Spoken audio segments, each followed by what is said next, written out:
What is going on, Fire Emblem Knights? Saya here with another Fire Emblem Heroes video.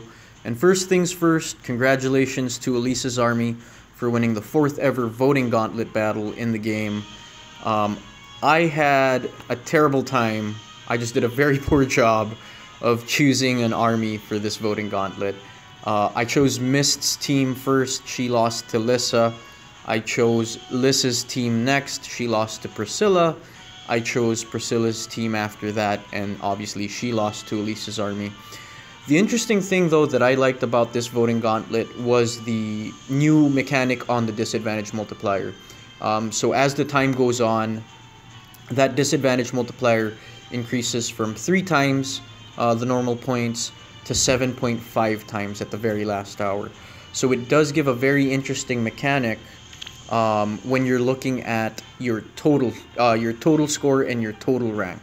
So you'll see here, the very last battle, I was ranked 3,000 in my army.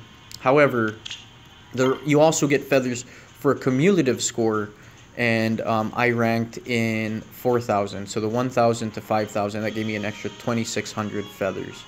So it's an interesting mechanic. I think it's a consolation prize for those that don't choose the right army. If you're in a losing army, chances are the disadvantage multiplier will be up more often than not than if you chose a bigger army. So that disadvantage multiplier is going to give you more multiplied points, adding up to your total rank throughout the Voting Gauntlet battle. So an interesting consolation prize there. Next thing is the Tempest Trials are coming up. So let me just actually get into the Twitter there. Tempest Trials are coming up.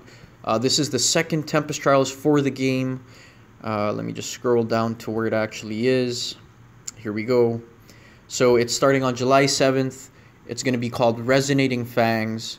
And obviously the new mechanics apply to this game. To this Tempest Trials, I should say. So just a few things just to recap. Number 1 is the hard and normal difficulties are actually going to get a bump in points, so you can actually be more competitive even though you're not taking on the lunatic version of the Tempest Trials. The next thing is, if you lose a battle, let's say you lose a team, those enemies that you defeated in that map are going to stay defeated, and if you hurt anybody below 20%, any of the enemies below 20%, those enemies stay at that HP, so they don't re-bump up to 20% or 80% of their current health. Obviously, if you didn't hurt the hero, they'll drop down to 20%, so that mechanic does remain. So again, also making it a lot more accessible to some of the player base. So the new heroes that are going to be bonus allies for this Tempest Trials are Alm, Faye, May, and Bowie. Which I believe their banner is up right now, just in case you don't have them. But also interesting, and you've probably seen this in your notifications, the reward hero for this Tempest Trials is Tobin. So Tobin comes from Fire Emblem Gaiden, as well as the Fire Emblem Shadows of Valentia remake of that game. So looking forward to getting Tobin on the roster for my team. So basically just saying, a new event featuring heroes with close bonds will start soon. Wager your orb rewards in this new event. And then the first pair to start off the hero bonds battle is Alm and Celica, scheduled to start July 6th at 12 in the morning. So I believe this is one of the new game modes that they were talking about. So I don't know what wager your orb rewards means. I'm guessing wager it against the stamina you're going to have to spend.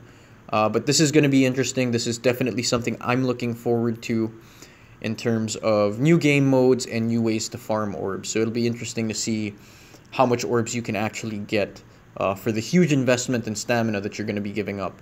And this is happening, by the way, alongside the Tempest Trials. I'm assuming this close bonds is something that's going to be available long term. Whereas the Tempest Trials also uses stamina. That's not going to be available for long. So you're going to have to choose where to spend your stamina potions. But that's pretty much it, guys. Oh, one more thing. Just for anyone who's competitive in the arena, This is next season's bonus heroes. The next season starts tomorrow. So you have Gaius, Frederick, Robin, and Tiki.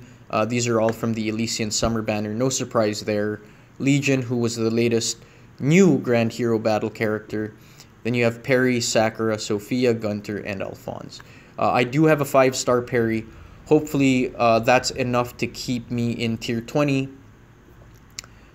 She does not have inherited skills though, so she may have to get a few inherited skills just to keep those points up per battle. Other than that, I'm going to be releasing a Elysian Summer banner pull pretty soon, and then also I've changed my Arena Duel team for this season. I'm gonna have young Tiki. I'm gonna have Naui. I have Nino right now. Really want to make that a Hector instead. But I don't have Hector, so it'll have to be Nino for now. And then obviously for this season, Perry's going to take the bonus slot since she's the 5-star hero that I have. Or I may put in a Tiki or a Robin depending on how well my pull goes for that Elysian Summer banner. Hopefully that works out, and if it does, again, I want to make sure that this works out. I'm gonna be releasing a video on some of the tips and the things that will have worked for me, depending on if it works, on staying in tier 20. So if you looked at my last video, I am spending a lot of orbs, a lot of feathers, just in trying to find opponents that give me enough points per battle to stay in tier 20.